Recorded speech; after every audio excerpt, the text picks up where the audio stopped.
നമസ്കാരം. കരിങ്കടലിൽ തീതുപ്പി തുർക്കിയുടെ തൈഫൂൺ. കടലിനെ രക്തത്തിൽ കുളിപ്പിച്ചു തുർക്കി. കടലിലും കൃത്യത, ആകാശത്തിലും ആധിപത്യം, ഇങ്ങനെ ഇതൊക്കെ തീർത്ത് മുന്നോട്ട് പോകുന്ന തുർക്കി.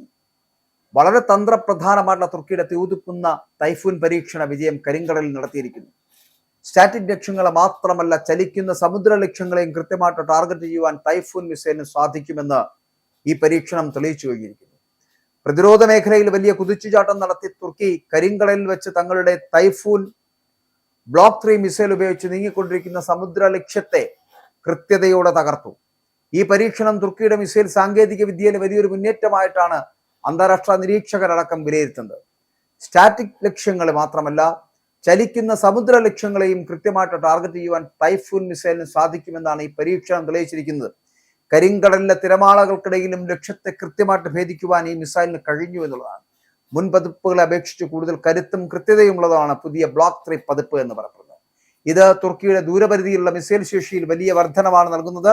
തങ്ങളുടെ സമുദ്ര അതിർത്തി എന്ന് പറയപ്പെടുന്ന സംരക്ഷിക്കുവാനും പ്രതിരോധം കൂടുതൽ ശക്തമാക്കുവാനും തുർക്കി ആസൂത്രണം ചെയ്യുന്ന പദ്ധതികളുടെ ഭാഗമാണിതെന്ന് പറയാം. തൈഫൂൺ മിസൈൽ പദ്ധതിയുടെ വിജയം തുർക്കിയുടെ ആഭ്യന്തര പ്രതിരോധ ഉൽപാദനത്തിന്റെ ശേഷി വർദ്ധിപ്പിക്കുന്നു. മുൻകാലങ്ങളിൽ മറ്റു രാജ്യങ്ങളെ ആശ്രയിച്ചിരുന്ന തുർക്കി ഇപ്പോൾ സ്വന്തമായിട്ട് അത്യാധുനിക മിസൈലുകൾ നിർമ്മിക്കുന്നതിലും അവ പരീക്ഷിച്ച് വിജയിക്കുന്നതിലും വലിയ നേട്ടമാണ് കൈവരിക്കുന്നത് എന്നുള്ളതാണ്. അതുപോലെ തന്നെ സമുദ്രമേഖലയിൽ സ്വന്തം നിലയ്ക്ക് വെല്ലുവിളികളെ നേരിടുവാൻ തുർക്കിയെ ഈ പരീക്ഷണം കൂടുതൽ പ്രാപ്തമാക്കുമെന്നുള്ള കാര്യത്തിൽ തർക്കമില്ല. ചുരുക്കത്തിൽ കരിങ്കടലിലെ ഈ വിജയകരമായിട്ടുള്ള മിസൈൽ പരീക്ഷണം തുർക്കിയുടെ ഭാവി പ്രതിരോധ ശേഷിയുടെ പുതിയൊരു അധ്യായമാണ്. ഭാവിയിൽ സമുദ്ര സുരക്ഷയിൽ തങ്ങളുടെ പങ്കുറപ്പിക്കുവാൻ തുർക്കിക്ക് ഈ സാങ്കേതിക വിദ്യ വലിയ കരുത്താകും.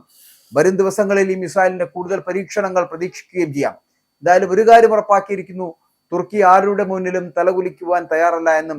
കരിങ്കടലിൽ തീതുപ്പി തുർക്കിയുടെ തൈഫൂൺ പരീക്ഷണം നടക്കുമ്പോൾ, കടലിനെ രക്തത്തിൽ കുളിപ്പിച്ച് തുർക്കി മുന്നോട്ട് പോകുമ്പോൾ, വരുന്ന ദിവസങ്ങളിൽ വരും മണിക്കൂറുകളിൽ തന്നെ ഇത്തരത്തിലുള്ള ഒരു യുദ്ധത്തിന് ആരെങ്കിലും തയ്യാറാണെങ്കിൽ തിരിച്ചടി കൊടുക്കുവാൻ തുർക്കിക്ക് യാതൊരു മടിയുമില്ല.